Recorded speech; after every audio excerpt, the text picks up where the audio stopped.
নমস্কার বন্ধুরা, আমি মৌসুমী আবার চলে এসেছি একটি নতুন রেসিপি নিয়ে আপনাদের সঙ্গে। আশা করি আপনারা সবাই সুস্থ আছেন ও ভালো আছেন। আজকে দুর্দান্ত একটা মজার স্বাদের রেসিপি। অনেকে বলেন খোয়া পিঠে, আমরা বলি সুজির পিঠে। খেতে অসাধারণ হয়।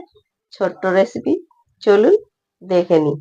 আর ভেতরটা দেখুন, নারকলের একদম পুর ঠাসা, আর কি সুন্দর ফুলে উঠেছে। না দেখলে বুঝতে পারবেন না, ভিডিওটা স্কিপ করবেন না প্লিজ। পুরো ভিডিওটা দেখার অনুরোধ রইল। চলুন করে নি কিভাবে করেছি।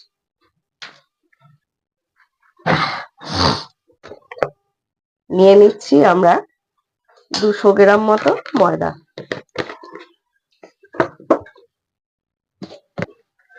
তাতে দেব 100 গ্রাম সুজি,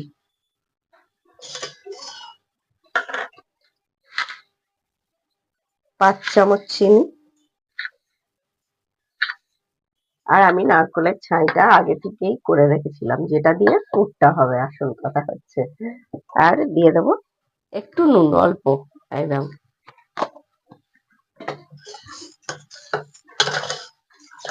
এই সুজির পিঠাটা কিন্তু খেতে ভীষণই ভালো লাগে। এটা দেব দুধ।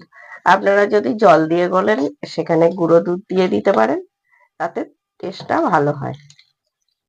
আমি লিকুইড দুধ আগে থেকে জাল করে রেখেছিলাম, সেইটা দিয়ে দিচ্ছি। নয়, আর একটুখানি এটা গাঢ় করতে হবে। আমরা ভালো করে মিশিয়ে নেবো, কারণ চিনিটাও যাতে গুলে যায় সেই অনুযায়ী। পুরটা নারকেলের করা থাকলে কি হয়, জিনিসটা তাড়াতাড়ি বেশ গরম গরম এটা করে নেওয়া যায়। দিয়ে দেবো এতে অল্প একটু বেকিং সোডা, এই সোডা না, baking powder, sorry, baking powder দেবেন। সোডা দিলে তাতে সোডার একটা গন্ধ লাগে।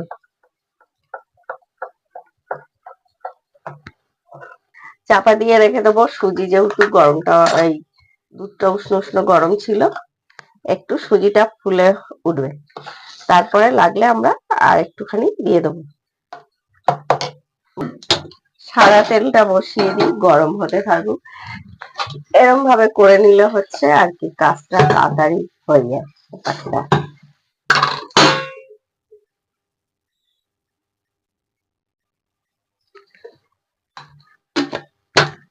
এবার এটা আপনারা একটুখানি চপের মতো, আমরা এই নারকলটাকে, এই এই গন্ধটা যার লাগে না, কি বলবো, নতুন গুড়ের নারকলের সঙ্গে একটা চপের আকার করে নেবেন। মানে এরকম ভাবে আমরা আগে দিয়ে করে নিলে সুবিধা হবে। আর একটা দেখে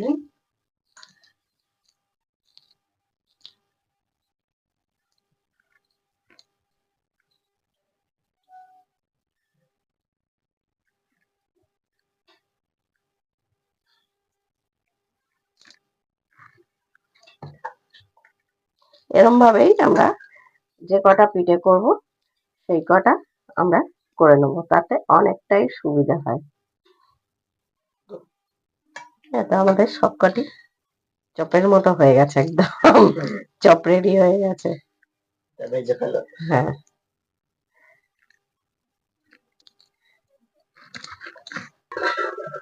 না এটা ঠিকই আছে। আর আমরা দুধ দেবো না, এরকম দেখুন ব্যাটারটা এরকম গাঢ় হবে।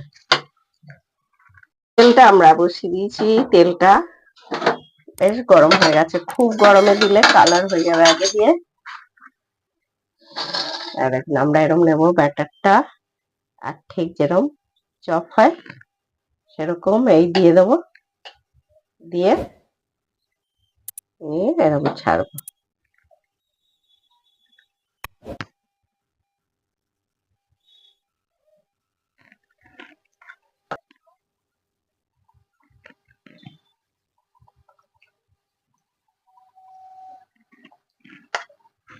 না হলে কি হবে, ঠিক হবে না।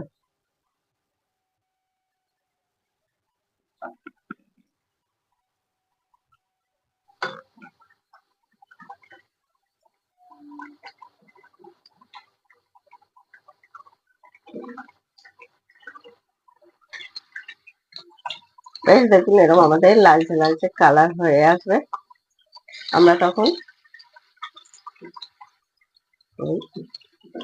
তুলে নেব। আমাদের ভাজা হয়ে গেছে, একটু কেরম ফুলে ফুলে উঠেছে, সেরম সুন্দর ফুলে ফুলে টোপো টোপো হয়ে যাবে।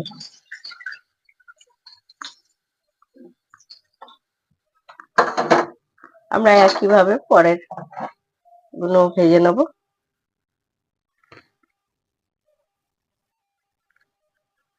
শীতকালেই তো এখন খাবার সময়, নানা রকম খাবার, আর গরম পড়লেই তো তখন তো মানুষের সত্যিকারের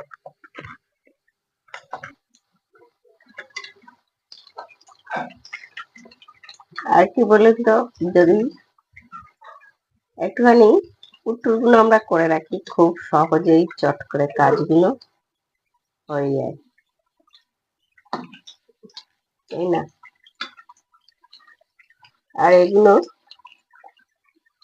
হচ্ছে আরেকটা হয় গোকুল পিঠে, গোকুল পিঠেটাও ভীষণ ভালো লাগে। এর সব পিঠেগুলো হচ্ছে আগেকার দিনে মা ঠাকুমাদের করা। হয়ে গেছে, সবকটি একইভাবে ভেজে নেব। আর যখন আপনারা ব্যাটারটা করবেন একটু দেখে করবেন, যাতে